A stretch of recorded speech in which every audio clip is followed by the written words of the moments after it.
सबसे मेरा दायित्व जो है वो है देश की, जो कि मैं बिल्कुल बॉर्डर में तैनात था, जो कि भाई अचानक डेथ हुआ, सर्वोच्च बलिदान दिया। सीओ बोला ठीक है साहब आप पहले घर देख के आओ, उसके बाद फिर आ जाओ, पहले भाई को निपटा के आ जाओ, उसके बाद फिर आऊंगा।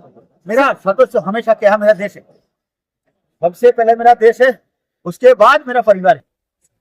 আমরা সুস্থ করতে পারি, যাতে সেটা কোনো দুর্ঘটনামুক্ত ভাবে করতে পারি, আমরা সেই আবেদনটুকু সবাইকে রাখবো।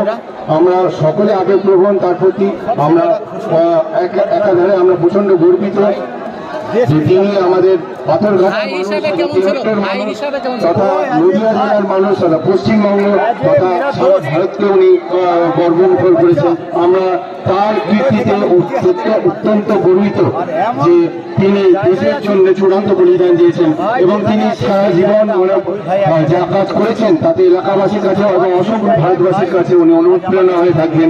তাকে দেখে অনেক যুব সম্প্রদায় আমাদের দেশরক্ষী আমরা এখন উপস্থিত হয়েছি, যাতে সেটা সুষ্ঠুভাবে হয়। সকলের কাছে আবেদন, কিছুক্ষণের মধ্যেই তার পবিত্র শরীর আমাদের এখানে আসবে, তখন দয়া করে সকলে একটু সংযমী থাকবেন, কেউ ব্যারিকেড ক্রস করবেন না।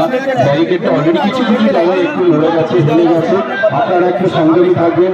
মনে মনে আপনারা গভীর শ্রদ্ধা জ্ঞাপন করে নিজ নিজ জায়গা থেকে যেখানে যে আছেন সেখান থেকে যদি আমরা শ্রদ্ধা জ্ঞাপন করতে পারি, তাকে অযথা উত্তেজনা বা অযথা আগ্রহ বা অযথা কৌতূহল আমাকে পৌঁছতে পারবো না। সকলে আমরা लड़ते लड़ते शहीद हो गया, ये क्या प्रतिक्रिया है आपके? চূড়ান্ত আবেগ এবং শ্রদ্ধা এই মুহূর্তে ঘনীভূত হয়েছে, সেটা যাতে আমরা নিজের জায়গায় সুষ্ঠুভাবে তাকে জ্ঞাপন করতে পারি, তাকে সহযোগিতা জানাতে পারি, সেটাই আমাদের মুখ্য কাজ হয়ে থাকবে।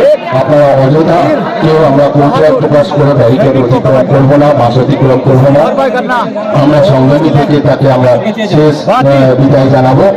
আমরা এই আবেদন রাখি, এখনো বলছি যারা গাড়ি চালে একটু বিপজ্জনক ভাবে আছেন বা গাছের ডালে আছেন তাদেরকে বলছি একটু নিরাপদ জায়গায় যান। বারবার অনুরোধ করছি আপনারা অনুগ্রহ করে একটু নিরাপদ জায়গায় যান।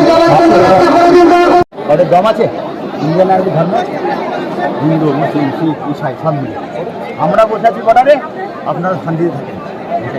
আচ্ছা, একটা বড় প্রশ্ন যেটা সেটা হচ্ছে যে আপনাকে এখন এই মুহূর্তে দেশের দায়িত্ব পালন করতে হচ্ছে, পরিবারের কোন দায়িত্ব কর্তব্য পালন? সমস্ত বীররা আছেন তারা আমাদের ভারতবর্ষকে রক্ষা করবেন এবং আমাদের সর্বস্তরের মানুষের এই কাজটা আপনারা করবেন।